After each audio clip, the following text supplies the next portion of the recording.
로마는 초대교회를 박해하고 억압하며 죽이면 두려워하여 교회가 사라질 줄 알았습니다.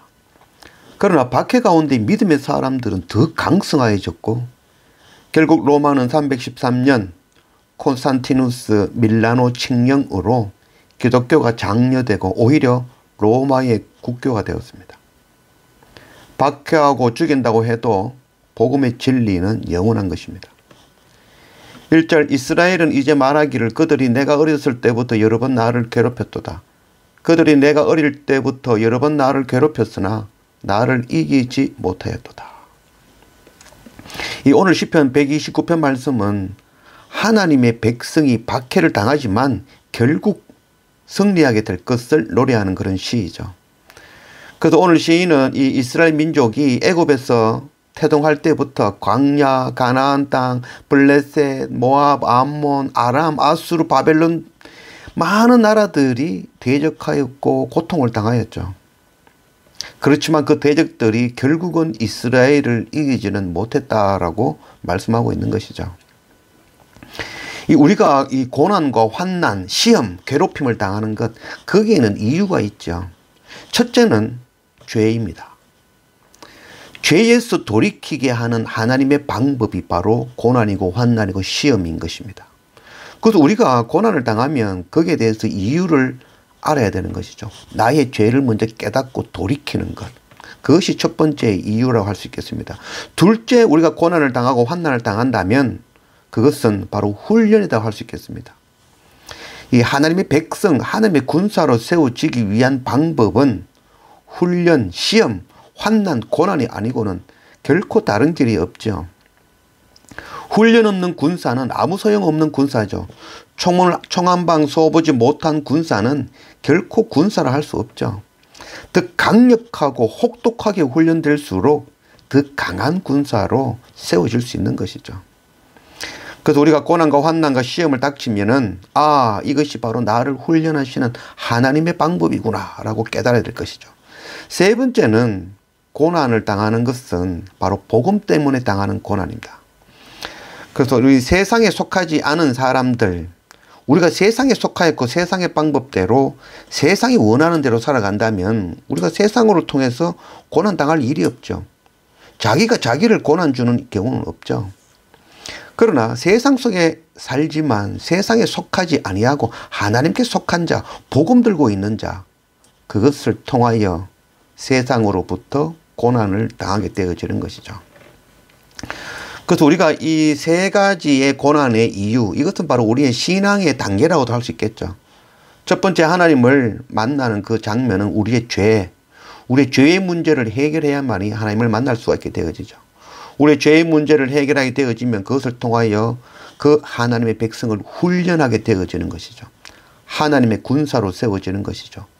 그래서 훈련되어 하나님의 군사가 되어지면 복음 들고 열방으로 세상 속으로 들어가서 그 복음 붙들고 세상에서 고난당하며 복음 전하는 자의 그 삶을 살게 되어지는 것이죠. 이것이 바로 신앙의 단계적인 모습이라고 할 수 있겠습니다.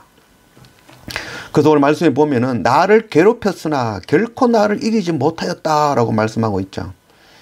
그래서 악인들이 세상이 나를 이기지 못하는 것은 내가 힘이 있기 때문이 아니라 바로 내 안에 계시는 그 하나님을 통하여 승리하게 되어지는 것이죠. 만일 하나님이 없다면 이스라엘도 유다도 오늘날 교회도 나도 우리도 선교사도 목사도 하나님이 없이는 결코 승리할 수 없는 것입니다. 4절 여호와께서는 의로우사 악인들의 줄을 끊으셨도다. 무릇 시온을 미워하는 자들은 수치를 당하여 물러갈지어다. 그래서 하나님께서 의로우셔서 악인들이 이스라엘을 묶고 있던 그 고통의 줄을 끊으셨고 시온을 미워하던 자들은 수치를 당하여 쫓겨났다라고 말씀하고 있죠. 그래서 시온과 예루살렘은 오늘날의 교회, 성도를 나타내는 것이죠. 그를 미워하는 것은 오늘날의 교회를 미워하고 박해하는 그들은 결국은 수치를 당하게 될 것을 말씀하고 있는 것이죠. 6절 그들은 지붕의 풀과 같을지어다. 그것은 자라기 전에 마를 것이고 이것들은 베는 자의 손과 묶는 자의 품에 차지 아니하나니 지나가는 자들도 여호와의 복이 너희에게 있을지어다 하거나 우리가 여호와의 이름으로 너희에게 축복한다 하지 아니하느니라. 그래서 시온을 미워하는 자, 그들의 운명은 이 지붕 위에서 잠깐 자라는 그런 풀과 같다는 것이죠. 곧 시들고 만다는 것이죠. 또 그 풀은 베어지고 또 베는 자의 손에서는 그것을 만족시킬 수 없다는 거죠. 곧 그것은 쭉정이라는 것이죠. 알곡이 아니라는 것이죠. 그래서 그것을 모두 모아다가 부태어진다는 것을 말씀하고 있는 것이죠. 요한복음 15장 19절 너희가 세상에 속하였으면 세상이 자기의 것을 사랑할 것이라. 그래서 우리가 세상 속에서 세상의 방법대로 살아가면 세상이 우리를 사랑하죠.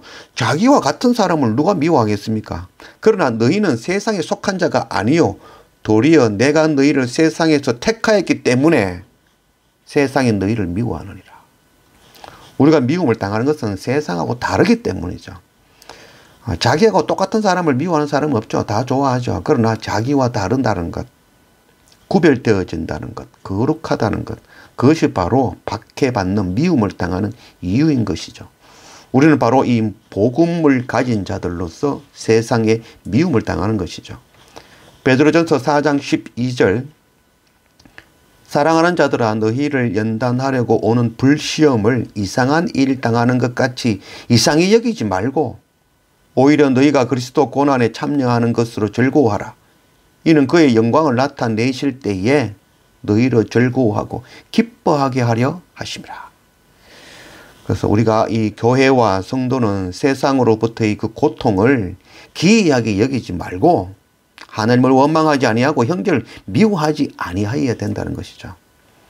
그래서 우리가 고난과 시험을 통하여 나의 죄를 깨닫고 돌이키며 또한 그 고난과 시험을 통하여 훈련을 받아 주님의 참 군사로 세워지고 그래서 이 복음 들고 열방에 나아가 믿음으로 인내하며 복음을 전하며 승리하는 그런 우리 모두가 되어지기를 원합니다.